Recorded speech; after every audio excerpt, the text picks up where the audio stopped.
ছুটির দিনে একটু ঘুরতে বেরোনো।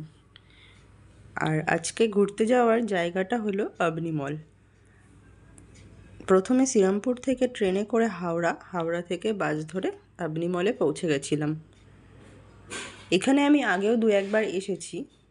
তো আজকে যাওয়ার কারণ এটাই যে বাইরে ভীষণ রোদ, তো বাইরে কোথায় ঘুরবো, সেই জন্য এখানে ভিতরে যেহেতু এসিও আছে তাই একটু বসে টাইমও কাটানো যাবে, এদিক ওদিক ঘোরাও যাবে। আর এখানে তো ফুড কোর্ট আছেই, যারা এখানে এসেছে তারা জানেনি। এখানে সাধারণত খোলার টাইম হয়তো 10:30 11টা হবে। আমরা যখন পৌঁছালাম তখন 11:30 বাজে।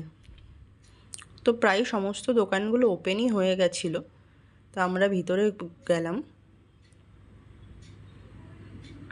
এখানের অ্যাম্বিয়েন্সটা খুবই সুন্দর লাগে, তাই বারবার আসলেও খারাপ লাগে না।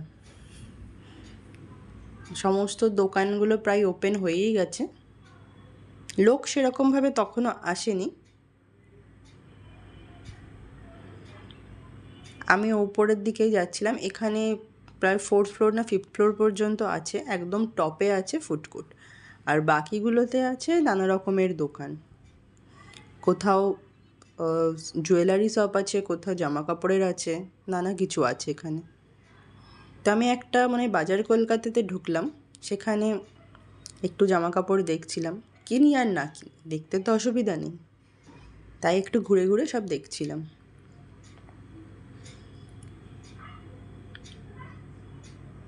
কিছু কিছু কালেকশান খুব ভালোও লাগছিল, কিন্তু কেনার মতন কোনো প্রিপারেশন ছিল না বলে কিনিনি।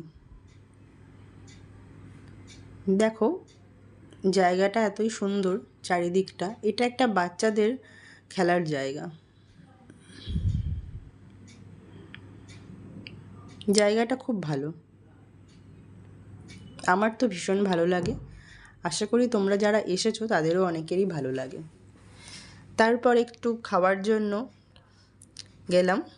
এখানে দুটো বার্গার নিয়েছিলাম, যেহেতু আমরা দুজন ছিলাম। আর একটু চিকেন ছিল, চিকেন ফ্রাই, আর দুটো কোল্ড ড্রিঙ্কস। এখানে বসার অনেক জায়গা রয়েছে, অনেকে এখানে বসে কাজ করছে, কেউ কেউ পড়াশোনাও করছে দেখলাম। যার যেরকম, কেউ আবার ফ্যামিলি এসছে গল্প করছে। জায়গাটা সব কিছু মিলিয়ে খুবই ভালো লাগে আমার।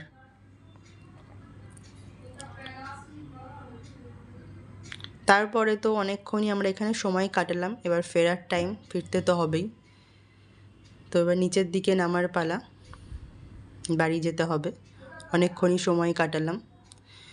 তোমাদের আমার ভিডিওটা কেমন লাগলো আমাকে অবশ্যই কমেন্ট করে জানাবে, আর কারা কারা এখানে গেছো সেটাও আমাকে জানাবে। নেক্সট কোনো ভিডিওতে আবার দেখা হবে।